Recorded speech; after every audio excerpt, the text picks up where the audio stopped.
Hello class and welcome to week 4. This week we will talk about workforce, jobs, and retention. With this week's lesson and content, my goal is that number 1, you get an understanding of behavioral notions that affect individual and organizational relationships. Also, that you get an understanding of how to identify the skills that an employee may need for a particular job. Number 3, that you reflect and practice the skills learned today by completing individually a turnover calculation, and that you complete a mid-course evaluation so we can gather feedback and assess if your experience has been what you expected so far, and if not, to understand what potential changes we can make. As usual, please ensure that before you continue watching this video, you have read Chapter 3 of your textbook. If not, please pause, go read Chapter 3, and then come back. From the textbook, it is important to be aware of certain concepts, such as the labor force participation rate, which is the percentage of the population working or seeking work. Work is effort directed toward accomplishing results. The work may be done by humans, machines, or both. But the total amount of work to be done in an organization must be divided into jobs so that it can be coordinated in some logical way. A job is a group of tasks, duties, and responsibilities that constitutes the total work assignment for an employee. These tasks, duties, and responsibilities may change over time, and therefore the job may change. Workflow analysis is the study of the way work moves through an organization. To be effective, human resources planning, recruiting, and selection all should be based on job requirements and the capabilities of individuals that are identified by job analysis. In equal employment opportunity, EEO matters. Accurate details on job requirements are needed because the credentials in job descriptions can affect court decisions. Human resources professionals may play a role and should be involved with understanding the different roles existing in the organization and what are the skills required to get those roles executed with the best possible performance.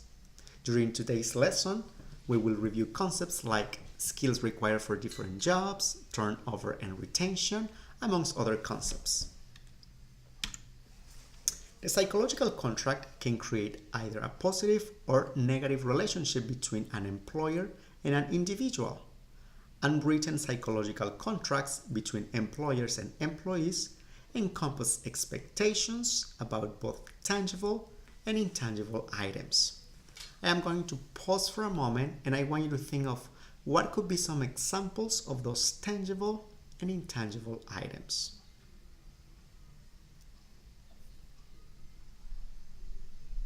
So, if you were thinking things like wages and benefits as examples of tangible items, you were absolutely correct.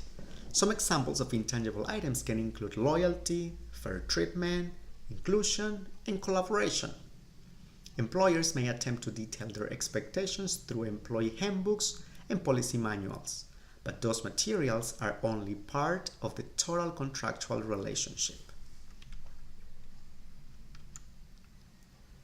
Such psychological contracts can be violated not only by personal mistreatment, but from a perception that the organization has abandoned an important principle or cause.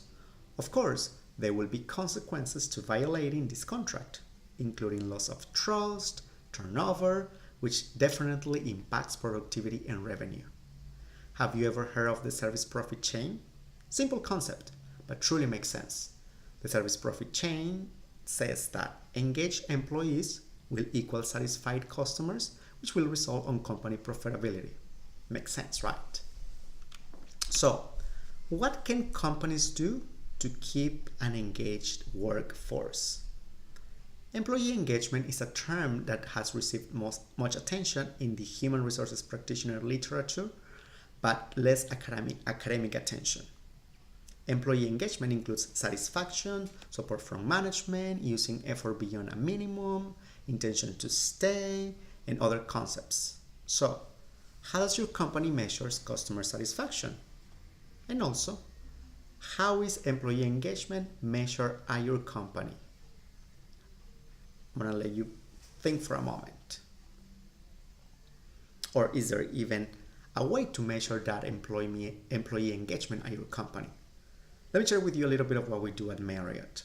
So at Marriott, we have a process that we call engagement survey, and it's something that takes a full year, and that cycle is repeated year over year.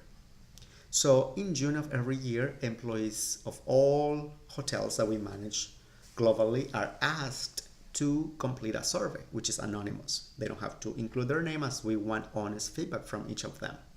So we're gonna ask them questions about their experience as employees, and all of those results, all of those answers that we get from each employee go to a third-party company that we hire to process all that data, and it takes about 2 months for us to get back those results. Once we get those results, they get cascaded down to each of the hotels, and they will go first to the directors of human resources, who will take the responsibility of cascade down to the department managers.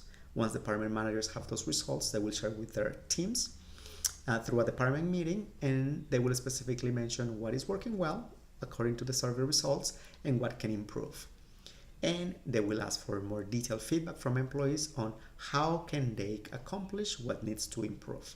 And from that, managers will have the responsibility to create an action plan, which has to be executed from that point until the next survey, because one of the questions in the survey is, have you seen constructive changes in your department from last survey? Of course, our leaders want their employees to respond yes to that question, but they will only do that if they in fact have seen those changes in their departments. So it's an ongoing process. Managers have to be diligent on communicating the execution of that action plan verbally, but in writing as well, making it visual for employees so they keep in mind those changes that have been implemented in their departments. So go to Blackboard, please, now, and watch video 2 for week 4, which is a TED Talk titled, Why We Need to Treat Our Employees as Thoughtfully as Our Customers. When you finish, click on video 3 for week 4 to continue.